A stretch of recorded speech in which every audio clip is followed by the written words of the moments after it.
Kisah Abu Nawas dan pengemis yang kedinginan dalam kolam. Ada seorang saudagar di Baghdad yang mempunyai sebuah kolam yang airnya terkenal sangat dingin.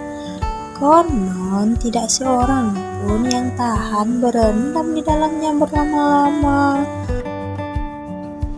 apalagi hingga separuh malam. Siapa yang berani berendam semalam di kolamku, aku beri hadiah 10 ringgit, kata saudagar itu. Ajakan tersebut mengundang banyak orang untuk mencobanya. Namun tak ada yang tahan semalam. Paling lama hanya mampu sampai sepertiga malam. Pada suatu hari datang seorang pengemis bertanya, "Maukah kamu berendam di dalam kolamku ini semalam? Jika kamu tahan, aku beri hadiah 10 ringgit, kata si saudagar. "Baiklah, akan saya coba," jawab si pengemis. Kemudian dicelupkannya kedua tangan dan kakinya ke dalam kolam. Memang air kolam itu sangat dingin. "Boleh juga," katanya kemudian. "Kalau begitu nanti malam kamu bisa berendam di situ," kata saudagar. Menanti datangnya malam, si pengemis pulang dulu ingin memberitahu anak istrinya mengenai rencana berendam di kolam itu. "Istriku," kata si pengemis sesampainya di rumah, "bagaimana pendapatmu jika aku berendam semalam di kolam saudagar itu untuk mendapatkan uang 10 ringgit?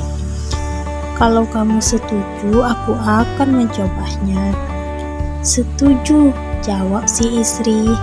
"Moga-moga Tuhan menguatkan badanmu." Kemudian pengemis itu kembali ke rumah saudagar.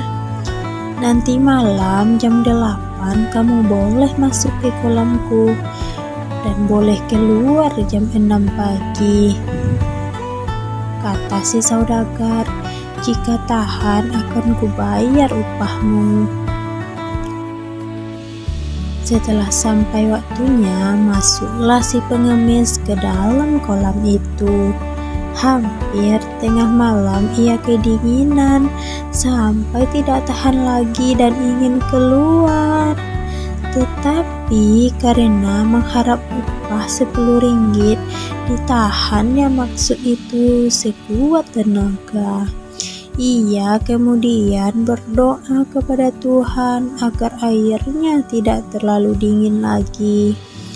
Ternyata doanya dikabulkan. Ia tidak merasa kedinginan lagi. Tiba-tiba jam 2 pagi anaknya datang menyusul. Ia khawatir jangan-jangan bapaknya mati kedinginan. Hatinya sangat gembira ketika dilihat bapaknya masih hidup. Kemudian ia menyalakan api di tepi kolam dan menunggu sampai pagi.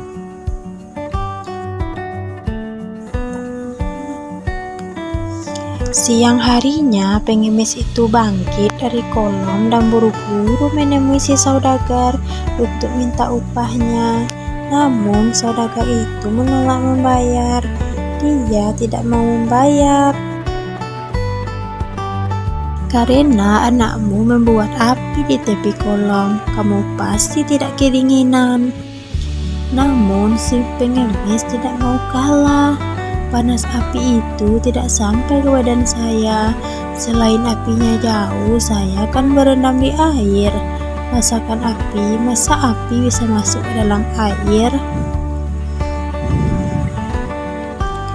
"Aku tetap tidak mau membayar upahmu," kata saudagar itu ngotot. "Sekarang terserah kamu. Kamu melapor atau berkelahi denganku, aku akan menunggu." Dengan perasaan gondok, pengemis itu pulang ke rumah. Sudah kedinginan setengah mati, tidak dapat upah lagi, pikirnya. Ia kemudian mengadukan penipuan itu kepada seorang hakim. Buru-buru pengaduannya didengar. Hakim itu malahan membenarkan sikap sang saudagar. Lantas ia berusaha menemui orang-orang besar lainnya untuk diajak bicara. Namun ia tetap disalahkan juga. "Kemana lagi aku akan mengadukan nasibku ini?" kata si pengemis dengan nada putus asa.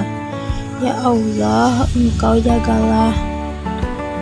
Ya Allah, Engkau jugalah yang tahu nasib hamba-Mu ini.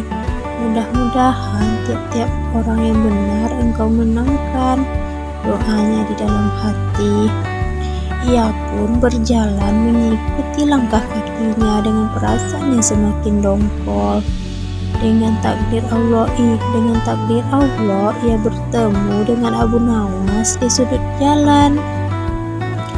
"Hai hamba Allah," tanya Abu Nawas, ketika melihat pengemis itu tampak sangat sedih, "mengapa Anda kelihatan murung sekali, padahal udara sedemikian cerah?" "Memang benar hamba sedang dirundung malang," kata si pengemis. Lantas diceritakanlah musibah yang menimpa si pengemis sambil mengadukan nasibnya. "Jangan sedih lagi," kata Abu Nawas ringan. "Insya Allah aku dapat membantu menyelesaikan masalahmu. Besok datanglah ke rumahku dan lihatlah caraku. Niscaya kamu menang dengan izin Allah." "Terima kasih banyak, Anda bersedia menolongku," kata si pengemis. Lantas keduanya berpisah. Abu Nawas tidak pulang ke rumah, melainkan menghadap Baginda Sultan di istana. "Apa kabar, hai Abu Nawas?" sapa Baginda Sultan begitu melihat batang hidung Abu Nawas.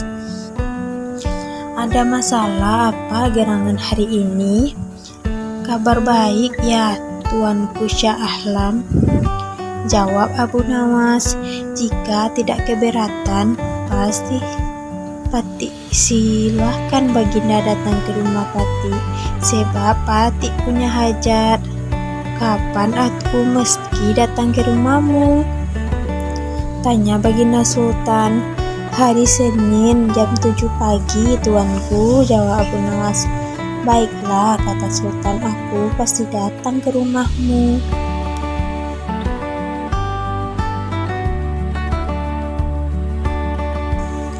Begitu keluar dari istana, Abu Nawas langsung ke rumah saudagar yang punya kolam, kemudian ke rumah Tuan Hakim dan perbesar-perbesar lainnya yang pernah dihubungi oleh si pengemis. Kepada mereka, Abu Nawas menyampaikan undangan untuk datang ke rumahnya Senin depan. Hari Senin yang ditunggu, sejak jam 7 pagi, rumah Abu Nawas telah penuh dengan tamu yang diundang, termasuk Baginda Sultan. Mereka duduk di permadani yang sebelumnya telah digelar oleh tuan rumah sesuai dengan pangkat dan kedudukan masing-masing. Setelah semuanya berkumpul, Abu Nawas mohon kepada Sultan untuk pergi ke belakang rumah, kemudian menggantung sebuah periuk besar pada sebuah pohon, menjerangnya, lalu menaruh di atas api. Tunggu, Abu Nawas tidak tampak batang hidungnya.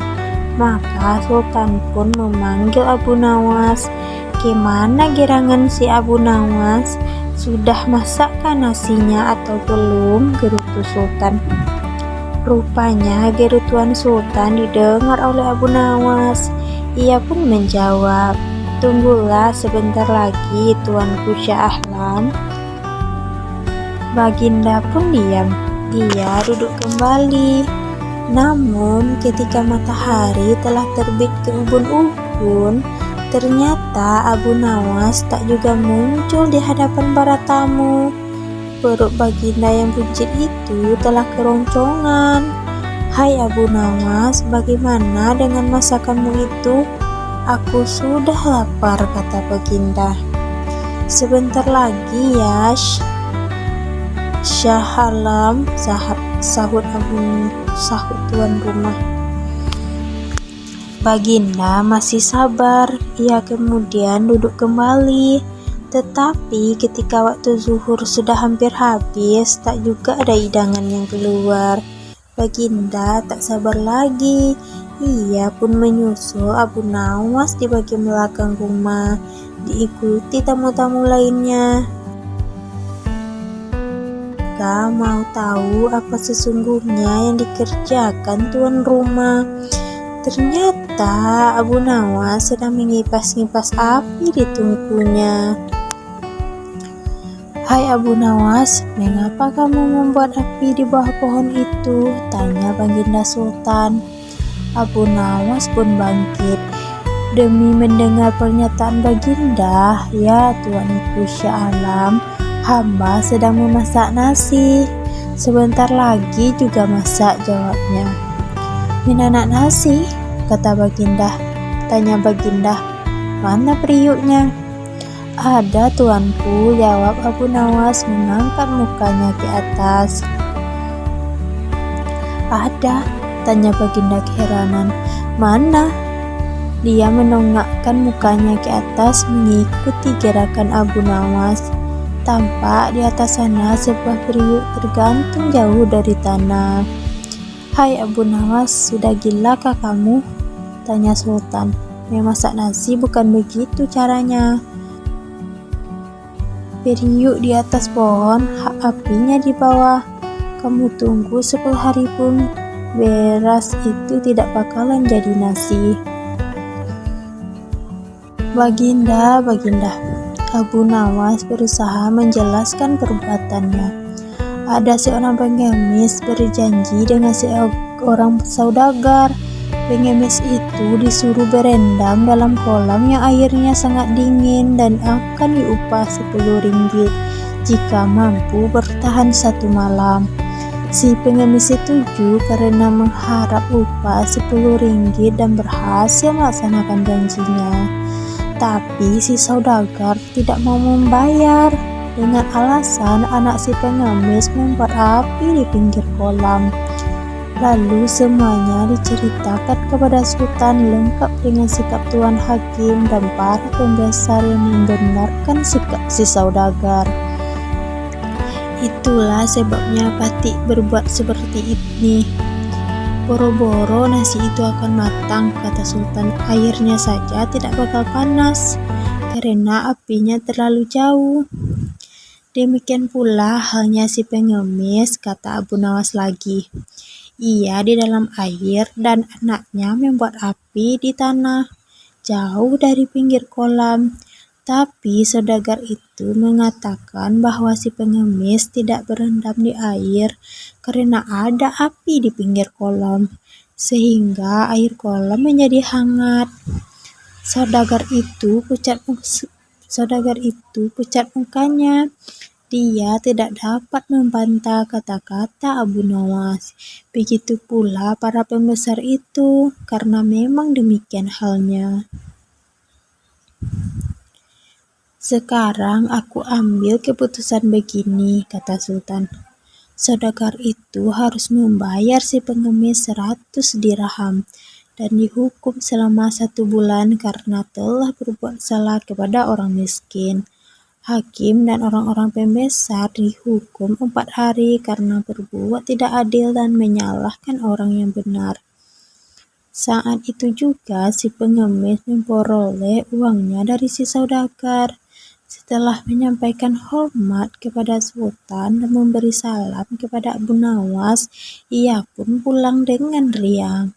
Sultan kemudian memerintahkan menterinya untuk mempenjarakan saudagar dan para pembesar sebelum akhirnya mereka kembali ke istana dalam keadaan lapar dan dahaga. Akan halnya Abu Nawas, ia pun sebenarnya perutnya keroncongan dan kehausan. Ahaha, selesai. Jangan lupa like, subscribe, dan komen ya adik-adik teman-teman semua. Bye-bye.